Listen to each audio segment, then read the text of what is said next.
A paz do Senhor, meus irmãos, amém? Vamos para mais um devocional, mais uma palavra. Estamos aí meditando nesses dias a respeito das recompensas de Deus, as coroas, o galardão, vários termos aí que na palavra é usado. E hoje eu quero estar compartilhando com vocês mais uma coroa, mais uma recompensa de Deus para as nossas vidas.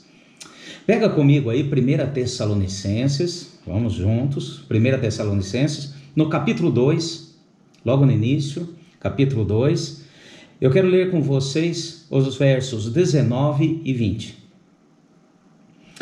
Pois qual é a nossa esperança ou gozo, ou coroa de glória na presença de nosso Senhor Jesus na sua vinda?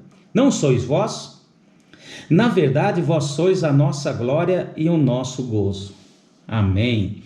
Eu quero estar falando hoje, colocando para que a gente possa meditar a respeito da coroa de alegria, do gozo, da satisfação. O nosso Deus é maravilhoso, gente.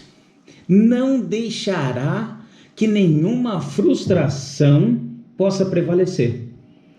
Ele vai nos recompensar de tudo e de todas as coisas. Eu quero pegar aqui um exemplo para que a gente possa entender aqui o que aconteceu com Paulo e a visão que o Espírito deu a ele. Na história da humanidade, há vários homens que começaram grandes feitos, construções, e muitos deles não puderam ver a sua obra terminada. E a gente fica pensando, poxa vida, começou tanta coisa, algo maravilhoso, estrondoso, e não pôde ver o resultado. Deve ter morrido com uma frustração tremenda. Então eu quero dizer o seguinte, que o nosso Deus é maravilhoso. Ele vai recompensar e trazer alegria e coroar com uma recompensa, com um galardão, todos aqueles que pregam a palavra da salvação para os homens, mas muitas vezes são impedidos de ver o resultado agora, no presente século. Amém? Então, eu quero que vocês entendam. Quando Paulo, pelo Espírito, falou isso, ele teve uma visão, da segunda vinda de Jesus, a parousia, que a gente comenta. E lembre-se que quando nós falamos da segunda vinda de Jesus, como nós estamos estudando,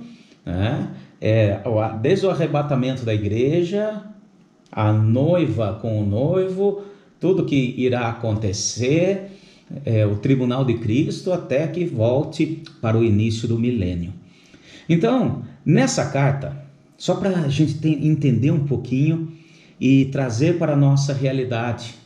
Nessa carta, Paulo e os seus companheiros foram forçados a sair de Tessalônica. Depois você dá uma olhadinha, está lá no livro de Atos, capítulo 17. Por causa das perseguições dos judeus incrédulos, aqueles que se diziam irmãos, olha só. Então, com frequência, Paulo desejava visitá-los, mas a pressão dos acontecimentos impediam. E ainda assim, os seus adversários ainda começaram a soltar em Tessalônica. Olha, a ausência de Paulo, isso demonstra a falta de interesse que ele tem por vocês. Olha só. Paulo chegou a enviar Timóteo. E Timóteo trouxe as notícias de Tessalônica, quando ele escreve essa carta. E Paulo fica contente com tudo aquilo que ele teve de resposta, mesmo diante de todas as adversidades, a maneira como a igreja de Tessalônica estava caminhando. E eu quero pegar aqui um ponto para a gente entender. Olha só, no versículo 19, o primeiro que nós lemos, qual é a nossa esperança? Esperança. Olha, esperança, ela pode ser subjetiva ou objetiva. Ela pode ser subjetiva na expectação da alma, aquilo que espera os nossos sentimentos, aquilo que vemos, sentimos, apalpamos, enxergamos. Ou ela pode ser objetiva. Sabia disso?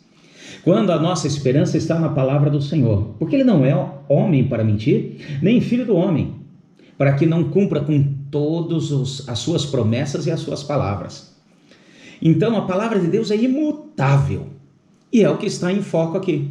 Quer dizer, Paulo, humanamente falando, na sua expectação, na sua esperança subjetiva, ele não podia ver como estavam os irmãos a quem ele pregou, a quem ele mostrou a verdade, o caminho da salvação.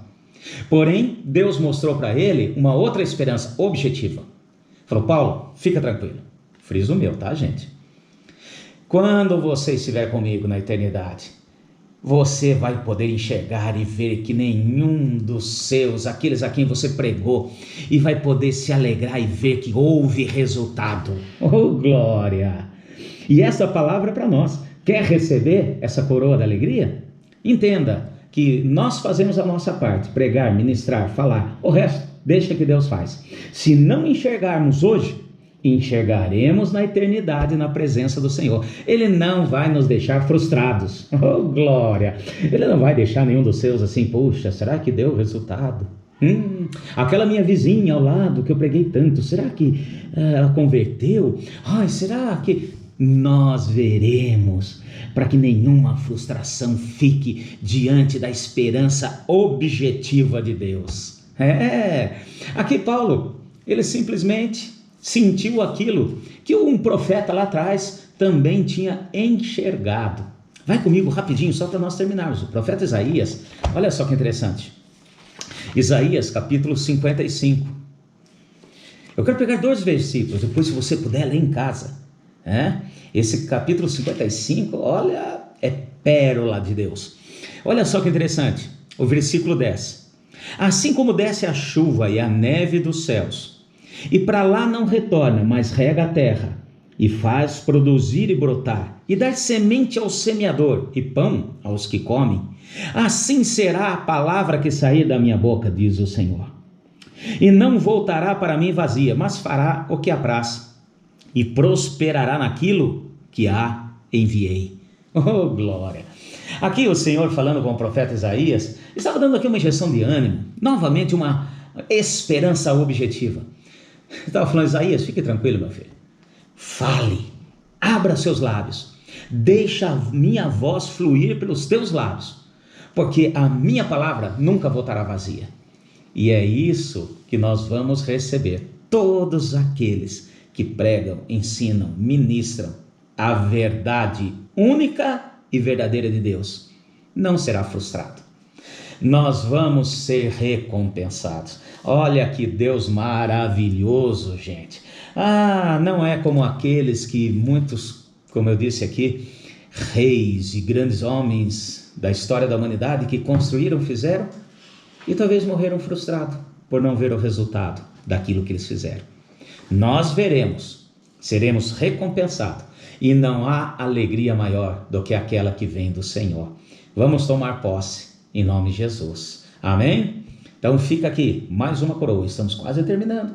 Estamos aí por pouco, mas ainda falta algumas para meditarmos.